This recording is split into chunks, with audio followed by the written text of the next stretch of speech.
유명한 사람의 글이나 평론을 소개하는 유평 시간입니다. 오늘 유명한 사람은요, 이영작 박사입니다. 제가 가끔 소개하죠. 이분이 선거 통계, 선거 전략의 우리나라의 대가입니다. 논문 이런 걸로 공부를 많이 했는데 오늘 칼럼은 역시 선거 전문가답게 예리하게 분석을 했습니다. 일단 읽어드립니다. 제목이요, 누가 경제 대통령? 퀘스천 마크입니다. 여론조사를 보면 이재명이 윤석열보다 유능하고 경제를 잘할 것이라고 합니다. 이재명이 스스로 지속적으로 그렇게 주장하는 것이 많은 유권자에게 먹힌 모양입니다. 서울대학교 경제학부 학생들 앞에서 경제는 정치라고 했습니다. 이재명은 정치와 경제도 구분할 능력이 없습니다. 대장동을 정치적으로 접근해서 사건이 터진 것입니다. 유능한 분이라면 유동규가 자신의 측근이고 유동규를 누가 임명했는지도 알 것입니다. 기억 못한다고 하였습니다. 유능하다면 기억을 할 것이고 기억을 못한다면 무능한 것입니다. 양자택일을 해야 할 것입니다. 유능한 지도자라면 정치와 경제는 구분할 능력이 있어야 합니다. 정치 지도자는 국민이 뽑습니다. 경제 지도자는 국민이 뽑지 않습니다. 이재용의 조부 이병철은 역경을 뚫고 삼성을 일으켰습니다. 정부가 해준 건 하나도 없습니다. 이건희는 이병철 회장의 후계자로 삼성을 세계적인 기업으로 만들었고, 이재용은 새로운 세계 경제 질서에 도전하고 있습니다. 현대의 정주영도 다른 대기업의 창업주들 모두 마찬가지입니다. 정치가 경제를 지배하면 망칩니다.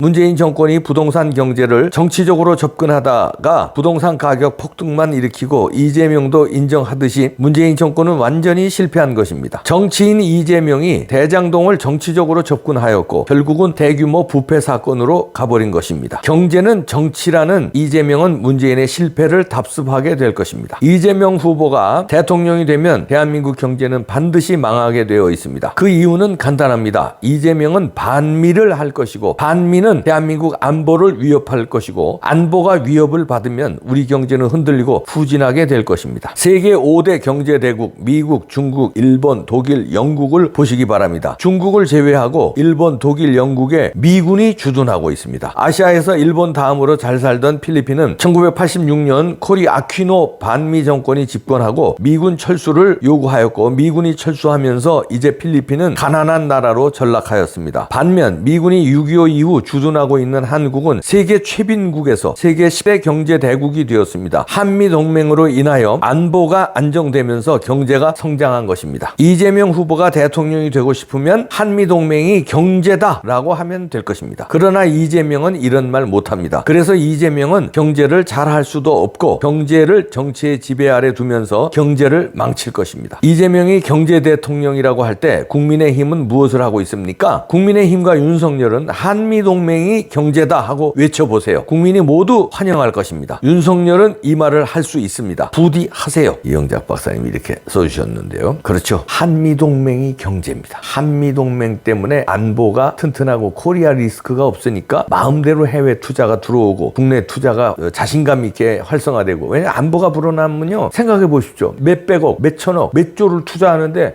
김정일이가 쳐들어올지도 모르고 그러면은 그 투자하겠어요? 딴 나라에 투자, 아니면 숨겨놓든가 달러로 바꿔놓든가 제3국의 스위스 비밀 구자 개설해서 글로 갖다 놓죠. 안보가 튼튼하고 김정일이가 쳐들어올 수가 없고 쳐들어올 수 없기에 여기다가 마음 놓고 투자를 하는 거예요. 마음 놓고 경제 활동을 하고 마음 놓고 과학기술 개발을 하고 마음 놓고 시설 투자를 하고 마음 놓고 땅을 사서 그 땅 위에 공장을 짓고. 그런데 안보가 불안해봐요. 돈 있는 사람은 해외로 나가죠. 국내에 투자 안 하죠. 그러면 이제 금방 이영작 박사 지적대로 필리핀처럼 되는 겁니다. 필리핀이 과거에 얼마나 잘 살던다는데, 장충체육관 아시죠? 필리핀이 지어준 거예요. 우리 체육관 하나도 없을 때. 실내 체육관 하나도 없었어요. 그거 필리핀이 자기들 돈으로 지어준 거예요. 그러니까 우리는 원조 받은 거죠, 필리핀한테. 그렇던 나라가 지금은 우리가 필리핀하고 비교가 안 되죠. 필리핀 처녀들이 한국에 식모살이로 오거나 농촌에 돈에 팔려서 시집 옵니다. 그런 나라가 됐습니다, 필리핀이 지금. 그 이유는 주한미군 철수하면서 경제가 망한 겁니다. 근데 지금 이재명이는 사드 철수한다고 공공연하게 얘기하죠. 사드 철수 주장하고 한미동맹 훼손시킬 겁니다. 그러면은 이제 안보 불안해지죠. 경제는 정치라고 그러잖아요. 그러면 경제를 정치적으로 마구 흔들 것입니다. 사회주의, 공산주의 자기 이념에 따라서 토지 공유제 이런 걸 시도했다가 토지세 매긴다고 그랬다가 반대 있으니까 없던 걸로 했잖아요. 기본소득도 준다고 그랬다가 반대가 있으니까 없던 걸로 했잖아요. 대통령이 돼보세요. 지금 표 때문에 그러는 건데, 대통령이 되면 자기의 평소의 꿈인 기본소득, 토지 공유, 토지세 매겨서 국가가 뺏고 이런 걸로 몰아붙일 겁니다. 그러면 이제 망하는 거예요. 그러면 돈들이 해외로 빠져나가고 해외에 있던 돈들이 안 들어옵니다. 그렇게 해서 조금씩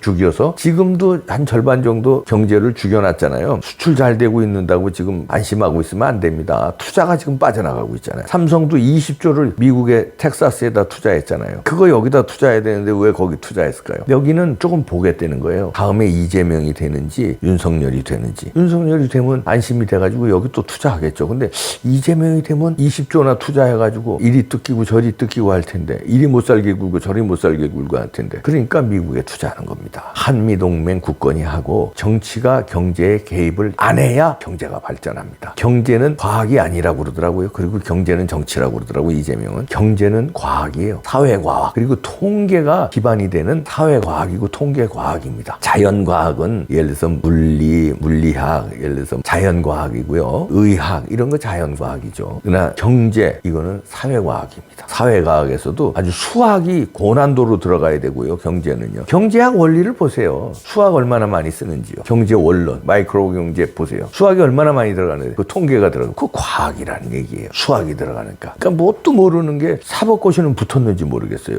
이런 것도 모르면서. 그러면서 모르면은 이제 뭐 배울 생각을 해야 되는데 DJ는 배울 생각을 했잖아요. 그리고 이 책들도 많이 읽고 그러는데 이재명이는 배울 생각을 안 하고 고집은 또 더럽게 세고 자기 잘못된 이념대로 밀어붙여요. 밀어붙이는 건 더럽게 잘해요. 근데 그 밀어붙이는 게 이상한 방향으로 밀어붙이니까 헬리콥터로 돈 뿌르기. 딱 차베스가 베네수엘라 망가뜨렸잖아요. 아르헨티나 망가뜨리고 딱 차베스처럼 망가뜨리려고 하는 거예요. 문재인이 반쯤 망가뜨려 놓은 거 이재명이 하면은 완전 쑥대밭 됩니다. 경제를 정치라고 하는 거 보니까 쑥대밭 만드는 겁니다. 이영작 박사님의 지적. 누가 경제 대통령? 퀘스천 마크. 그러니까 윤석열 후보는 여기서 이영작 박사님의 주문대로 경제 대통령을 선언하고 한미동맹이 경제다 이렇게 한번 외치시길 바랍니다. 한미동맹이야말로 만병통치예요. 안보, 경제, 그 다음에 문화 이것도 다 살리는 겁니다. 한미동맹 굳건히 해서 경제 발전시킨다고 외치십시오. 윤석열 후보님. 그러면 이깁니다. 경제는 한미동맹이다. 한미동맹이 곧 경제다. 이영작 박사님의 이 칼럼 저는 100% 동의하고 지지합니다. 역시 실력 있는 분이 이런 거 좀 배워라. 이재명 후보 좀 배워요. 앞으로 대통령 선거 떨어져도 붙어도 계속 정치할 거 아니야. 떨어진다고 은퇴할 사람은 아닌 것 같은데 붙어도 그렇고 떨어져도 그렇고 경제 배워. 경제는 과학이야. 그리고 정치가 개입되면 안 돼요. 될 수 있는 한 개입되지 않고 시장 경제에 맡기고 그 다음에 시장 경제를 왜곡하는 사람 이걸 정부가 간섭하고 왜곡하고 부정행위하는 거 그 다음에 담합하는 거 이런 걸 해야지. 나머지는 맡겨둬야 돼요. 김종인도 조금 위험한 발언 엊그저께 하던데 경제를 시장에 맡겨두면 망하는 거지 뭐라고 그러던데 김종인도 잘못된 생각입니다. 경제는 시장에 맡겨두고요. 최소한의 간섭해야 돼요. 최소한의. 규제는 최소한. 망하지 않는 경제로 만드는 규제. 비리 경제로 안 가는 규제. 올바른 경제로 가기 위해서 선도해주는 역할. 그런 역할을 하는 게 정부예요. 정부가 감나라 배나라 경제를 이끌어간다고 착각을 하면은요. 그러면 이거 부동산 정책처럼 이렇게 되는 겁니다. 이영작 박사도 지적했지만 25번 정치가 경제에 개입을 하니까 어떻게 됐어요? 그것뿐입니까? 일자리 만드는 것도 문재인이 임기 초반부터 상황 판 놓고서 뭐 난리치더니 그렇게 개입을 하니까 결국은 일자리가 줄잖아요. 일자리가 줄었잖아요. 부동산 개입하니까 부동산 엉망이고 개입하는 대로 엉망이 되는 거예요. 될 수 있으면 개입을 하지 말아야 되는 거예요. 개입이 아니라 북돋아주고 encourage 북돋아주고 반칙하는 사람들 반칙 못하게 막고 제도적으로 막고 행정력으로 막고 반칙. 이재명이 되면 이거 큰일인데